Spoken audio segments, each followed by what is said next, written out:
पर कुछ बच्चे ऐसे होते हैं जो बहुत कम ही पढ़ के, दिन में 12-13 घंटा नहीं पढ़ के, दिन में 7-8 घंटा पढ़ के ही 12-13 वाले घंटे वाले से भी अच्छा अंक ला सकते हैं। तो इसके पीछे क्या लॉजिक होता है? आप हमेशा ये बात सोचते होंगे कि सर ऐसा वो खास क्या करते हैं, या जो लोग।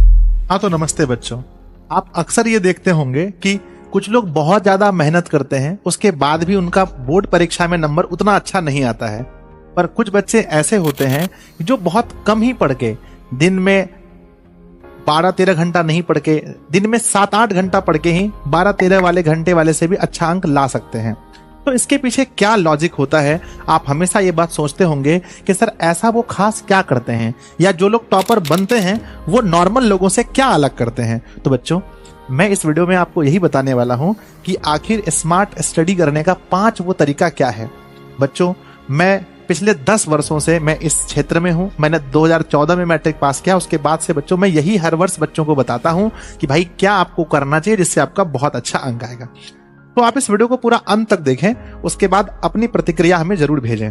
देखें, जैसा कि थंबनेल में लिखा है स्मार्ट स्टडी करने के 5 तरीके। क्या वो 5 तरीका है जो अभी से आपको अपनाना है, जिससे आपको बोर्ड परीक्षा में बहुत ज्यादा मदद मिलेगी। सबसे पहला, एक एक चीजों को अपनी कॉपी में नोट जरूर कीजिएगा, लिखकर कहीं जरूर रख लीजिएगा।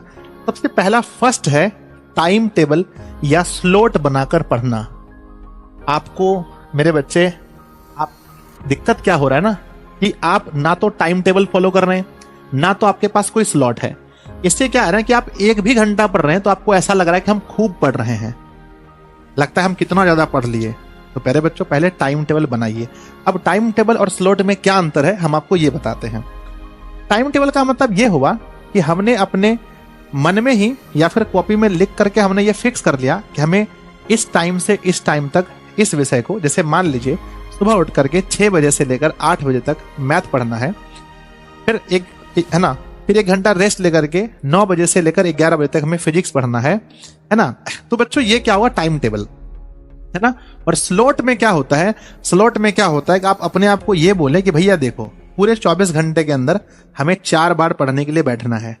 टाइम फिक्स नहीं है, 4 स्लॉट बनाना है और इस 4 स्लॉट में हमें इस विषय को पढ़ना है, इस विषय को पढ़ना है। तो बच्चों, टाइम टेबल या स्लॉट बनाकर जो बच्चे पढ़ते हैं, हमने ऐसा देखा है कि वो नॉर्मल बच्चे से बहुत अच्छा कर पाते हैं। ठीक है, तो अभी से ही टाइम टेबल और स्लॉट बना करके पढ़िए। और हर विषय को, मैं हमेशा कहता हूं कि बच्चों सभी विषय को थोड़ा थोड़ा समय दीजिए, है ना, सभी विषय को, है ना। जैसे कि आपका हिंदी बहुत अच्छा है, फिर भी कम से कम 30 मिनट का भी स्लॉट जरूर रखिए अपने टाइम टेबल में। हिंदी को प्रत्येक दिन 30 मिनट भी जरूर रखिए, लेकिन जरूर रखना है, ऐसा नहीं कि हिंदी को छोड़ देंगे। हर विषय को डेली देखना है। इससे क्या होगा कि एग्जाम का जो आपके अंदर प्रेशर रहेगा वो किसी विषय का नहीं रहेगा। ठीक है, तो पहली बात आपको मैंने बोला, अगर आप स्मार्ट स्टडी करना चाहते हैं तो आप एक अच्छा टाइम टेबल या स्लॉट बना करके ही पढ़ें। ठीक है, स्लॉट को मैं एक बार फिर से समझाता हूं। मान लीजिए कि मुझे पता है कि दिन में मुझे 4 बार पढ़ने बैठना है 2-2 घंटे के लिए, है ना, लेकिन मेरा टाइम फिक्स नहीं है, 4 बार बैठना है। तो उसके बाद कौन कौन सा विषय पढ़ना है अपनी रुचि के अनुसार पढ़िए। किसी का भी टाइम टेबल कॉपी मत करें, क्योंकि आपका जो दिनचर्या है और किसी और का दिनचर्या वो मैच नहीं करेगा बच्चों। कोई ज्यादा रात को पढ़ने वाले हैं, कोई दिन को, कोई दोपहर में, इसलिए अपनी दिनचर्या खुद से बनाएं। ठीक है, दूसरा क्या है, खुद का मूल्यांकन करके हर विषय में समय दें। बच्चे क्या कर रहे हैं ना, बच्चे गलती कर रहे हैं। गलती क्या कर रहे हैं, खुद का मूल्यांकन कैसे करेंगे। देखो, आपको अच्छे से पता है कि आपका सबसे अच्छा विषय क्या है। जैसे 10th के विद्यार्थी हैं, आपको पता है आपका मैथ अच्छा है लेकिन संस्कृत खराब है, तो ये मूल्यांकन हुआ अपने आप का। आपको संस्कृत विषय में थोड़ा ज्यादा समय देना चाहिए।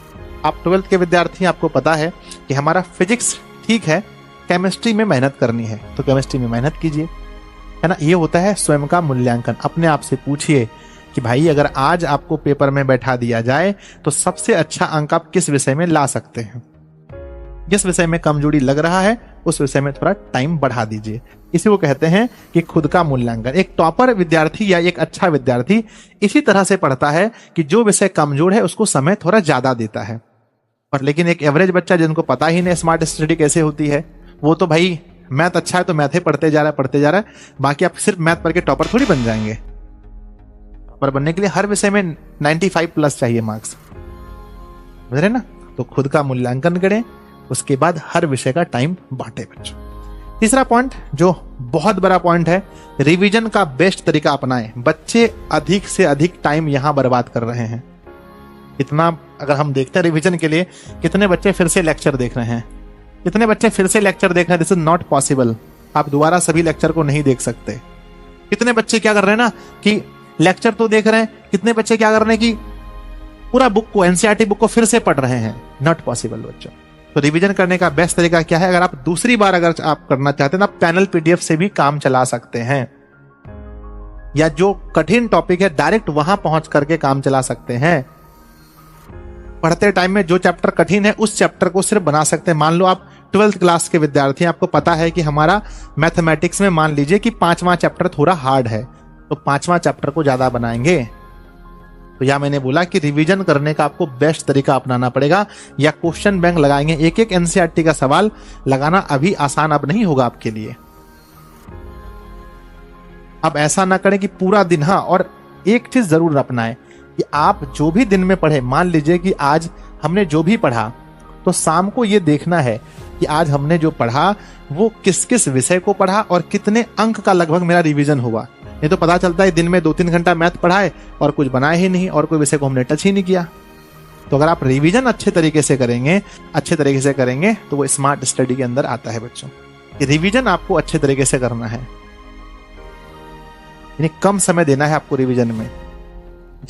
जहां पर ज्यादा लगेगा वहां ज्यादा, जहां कम वहां कम। ऐसा नहीं कि बस बैठे हैं।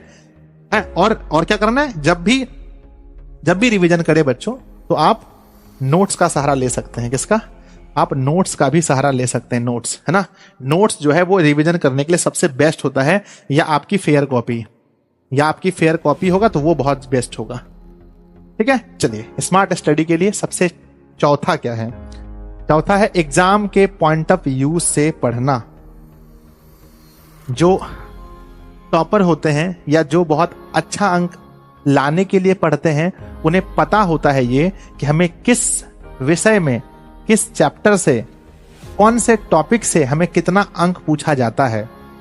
और ये भी बहुत जरूरी है, अगर आप एक टॉपर बनना चाहते हैं तो सिर्फ पढ़ने से तो आप टॉपर नहीं बन सकते हैं। अगर आप अच्छा अंक लाने के लिए चाहते हैं तो आपको ये पता होगा कि जैसे मान लीजिए हम मैथ के टीचर हैं, बार बार हम मैथ के बारे में बोलते हैं कि मैथ में कहां से हमारा ज्यादा अंक आने वाला है, कहां से कितना अंक आने वाला है। 10th के अगर आप विद्यार्थी हैं तो आप देखिए हमारा कहां से ज्यादा अंक आने वाला है, और उस पर उस आधार पर पढ़िए बच्चों, है ना। यानी कि एग्जाम के पॉइंट ऑफ व्यू से हमेशा पढ़ना पड़ेगा। मान लीजिए कि कोई ऐसा चैप्टर है जिसको रिवीजन करने में हमको 10 दिन लगेगा और वहां से सिर्फ 2 अंक आने वाला है, तो आप सोचिए कि वहां आपको कितना टाइम देना है, कैसे टाइम देना है।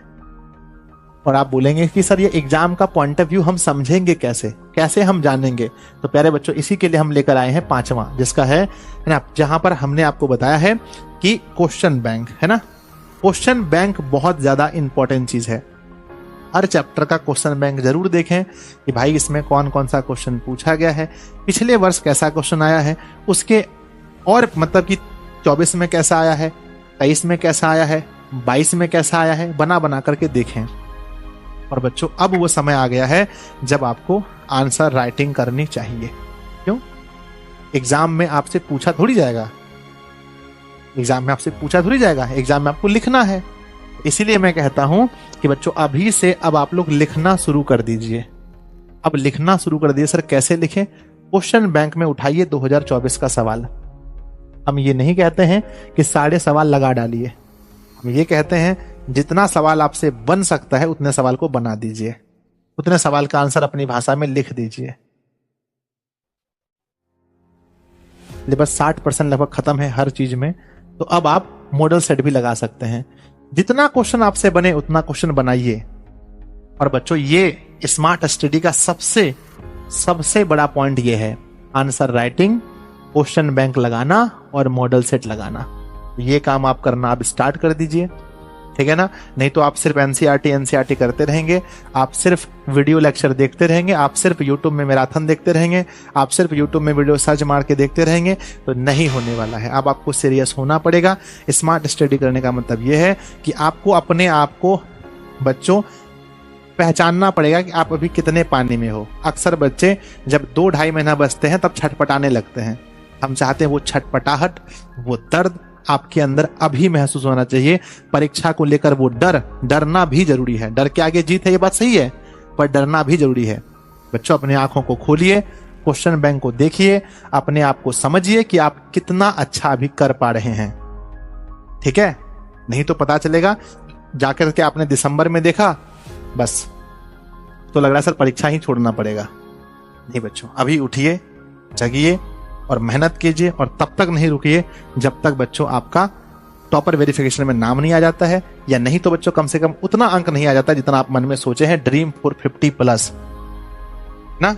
तो स्मार्ट स्टडी के मैंने 5 तरीके आपको बताए हैं, और ये 5 तरीका अगर आप अपनाते हैं बच्चों, तो रिजल्ट के दिन आप कहेंगे कि सर मैंने आपका वो वाला वीडियो देखा था, उसमें आपने मुझे बताया था कि भैया टाइम टेबल से पढ़ो या स्लोट बना करके पढ़ो। दूसरा मैंने क्या बोला था, खुद का मूल्यांकन करके हर विषय को टाइम दो। मैथ अच्छा है तो खाली मैथ बनाते जा रहे हो मम्मी पापा के सामने, और दूसरा विषय नहीं हो पा रहा है आपसे। ठीक है, तीसरा क्या है, रिवीजन का बेस्ट तरीका अपनाओ। वीडियो लेक्चर से पॉसिबल नहीं है, नोट से पढ़ो, या अपना सेल्फ नोट से या टीचर के नोट से पढ़ो। ठीक है, अगला बच्चों क्या है, अगला क्या है, एग्जाम के पॉइंट ऑफ व्यू से पढ़ो। कौन सा चैप्टर कितने नंबर का है उतना टाइम दो, उसको पढ़ो, बार बार रिवीजन करो। ठीक है, और नंबर 5 लास्ट में क्या था बच्चों, आंसर लिखना शुरू करो मेरे छोटे भाई बहन, जल्दी से आंसर लिखना शुरू करो, और क्वेश्चन बैंक लगाओ और मॉडल सेट भी लगाओ। जितना पढ़ लिए उस चैप्टर के क्वेश्चन लगाओ, जितना लग सकता है।